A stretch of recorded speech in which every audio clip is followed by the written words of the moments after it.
Stay tuned. We're going to talk about what to do when you can't go outside.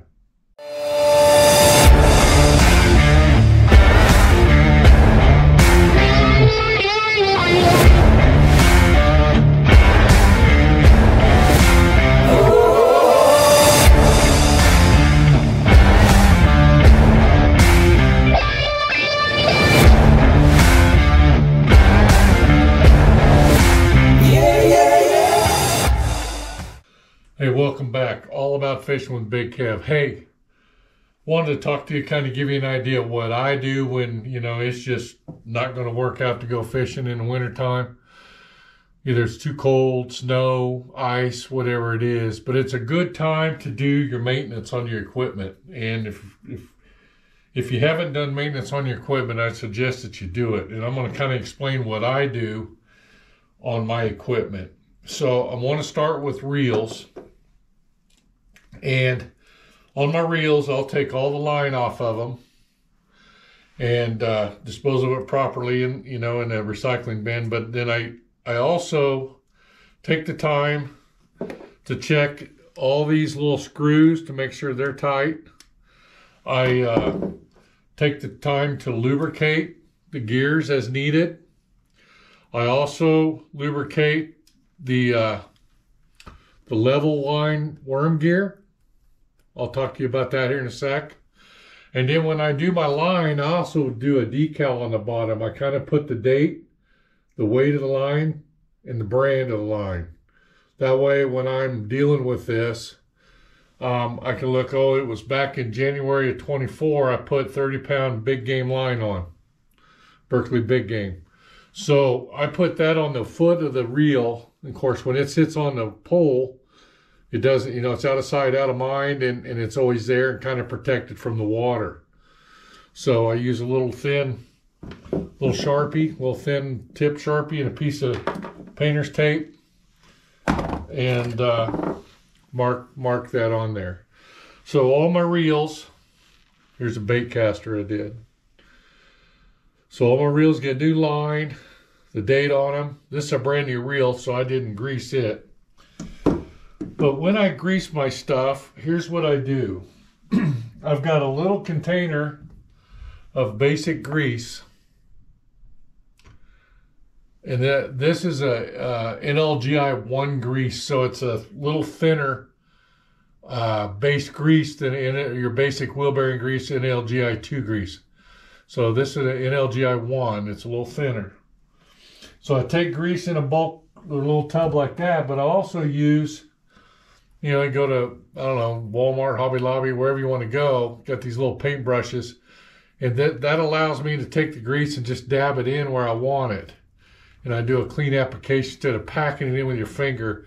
You just put a light, it doesn't take a lot of grease, folks. Just a very little amount of grease and just put it in. Another option is reel oil for certain components. Your reel oil, and it comes, you can buy it in all kinds of different ways, shape, form. So you got the reel oil, and then I was talking to you about the worm gear.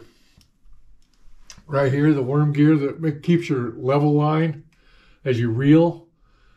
Keeps your line level, this worm gear. I use a aerosol non-stick silicone dry film lubricant. And the reason I go dry is because I don't want this to collect dirt and dust and crap inside that worm gear, but yet I want it to have some kind of a film on it to keep it lubricated. Again, you can, some of these reels, if you know what you're doing, you can pop the sides off very carefully, grease the gears, bearings, check the bearings. But another thing I do when I'm storing my reels, whether they're in the boat or they're down here in my office or, wherever you store your reels, I take the drag and take it clear out. I don't want any drag on my reel. I don't want anything on it. I want to keep it loose so that that drag is not pushing in constantly when it's not in use. That way, when I know I need to rely on a drag, it's going to work for me. I do that on my bait casters, same thing. Take the drag clear off. No matter what kind of reel you got, take the drag off. So that's basically what I'm doing with reels. I'm lubricating them, new line.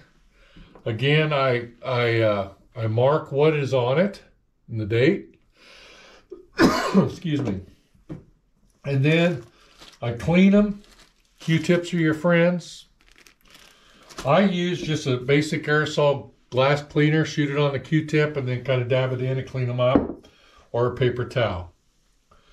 And then, again, the lubricant, and then mark them and identify them so that you know that what you put on there, the age of that line. You know, I try to change my line a couple times a year. Whether you go all the way down to the spool and do it, or if you leave a third on and just fill the top 2/3, that's up to you. I go clear to the spool and just replace it. So that's what I do on that. Now, when it comes to rods, I always take the reel off the rods. Of course, I'm going through the reels anyway. But I want to check my reel seat. I want to check and make sure, you know, it's threading good, it's clean, it's no debris in it at all, and everything's working. You know, check your cork handles and everything. And then usually, you know, if they're my worm rods or live bait rods, I'll clean them up with wipe them down with the Windex just to get the worm guts and juice off of it. But I always check on my guides and, you know, make sure they're not bent out of shape. Make sure you don't have any that are starting to break, and especially on the tips. And then also, I mean, if you really want to get crazy with it, got a guy I know, he'll take cotton balls, just your little makeup cotton balls, and pull them through the guides to see if cotton snags in it. Tell him if he's got a fray inside that eye. You know, more of a competitive thing, you know, to lose that money fish. But just check your wraps on your eyes, your poles, and just make sure they're in decent shape and ready for another season. And then once you got everything ready to go, I put everything back together. And I use rod socks on all my rods so that it protects them in my rod box in my boat. But I use the rod socks and cover them up. That way I know that rod's done. So this is one that's ready to go. Fishing, new line, everything's ready. I know what line's on this by the bottom of that reel. I know the guides are good. I know the reel's lubed. The drag's off for storage and ready to roll. So, you know, I keep 20, 25 rods in my boat at all times. So, constantly going through them, checking them, and so forth. So that's basically rod maintenance in my world. I'm sure everybody has their own thing, their own way. But like I said, get you a little bit of grease in a container, a few little of those hobby paintbrushes. Get you some kind of a cleaner with just a wet rag or whatever. And then this dry silicone is really a neat product. And it keeps things coated for a lubrication aspect of it, but it doesn't leave it oily, greasy to where it collects dirt and grime out in the field and gets caked up and bad. So there's all different brands of that, you know, depending on what you want to pay. So that's that. So also, I'm just going to kind of talk a little bit about, I love Amazon. It comes all the time in my house. And this was actually a graph mount. I've got the Stowaway XL graph mount on the nose of my boat, on the bow. Well, I was running 2 9-inch graphs on it. Well, I updated this winter to HDS live units, or the HDS units, and so that one unit's taking place of 2.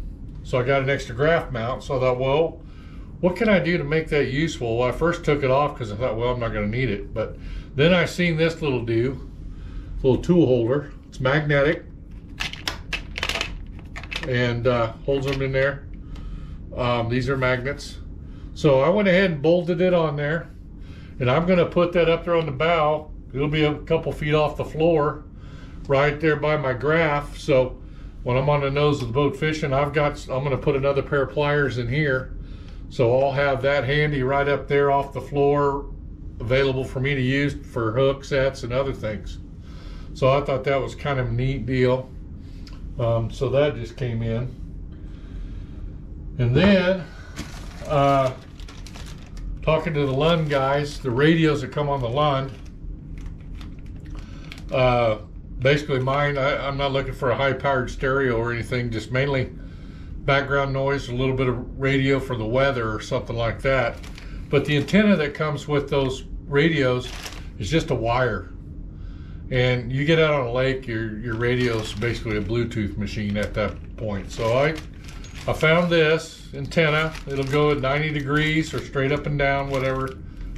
So I'm going to put that on the Lund this year and see if we can get a little better reception when we need to weather or whatnot out at the lake. So that's kind of where we're at on some of the maintenance we're doing and some of the new little gadgets for the boat. Oh, one other thing. I ordered a few hundred lanyards. All About Fishing with Big Kev lanyards. So, and also got some fingernail clippers. And I'll put these on the lanyards and I'll have them out at the lake with me. Come and say hi. I'll give you a lanyard with a fingernail clipper on it. And we teach young kids and things the fingernail clippers are the best things to cut their monofilament line instead of them using their teeth. So got those in the works. We're waiting on those to show up. So I think that'll be kind of a neat little gadget to hand out. So that's kind of what's new with All About Fishing with Big Kev. Like and subscribe. Appreciate it. Tell your friends about us. You know, as soon as the weather gets better, here in the next week or so, I think we got a week or so of 0 or negative degrees. So I'm sure the ice fishing will be hitting up in Kansas after that, because the boats won't be able to get on the water with a couple weeks of 0 degrees or below freezing anyway. So like and subscribe. Appreciate you listening in. Hopefully this will give you a few pointers on rod maintenance. It's not real extensive, but it's just something real simple you can do with your rods to keep them in good shape. Always check your equipment every year. Nothing worse than getting on the water and things not working. So check it out, and hopefully you guys can get your rods and reels tuned up and ready to roll. All About Fishing with Big Kev. Until then, we'll see you on the water.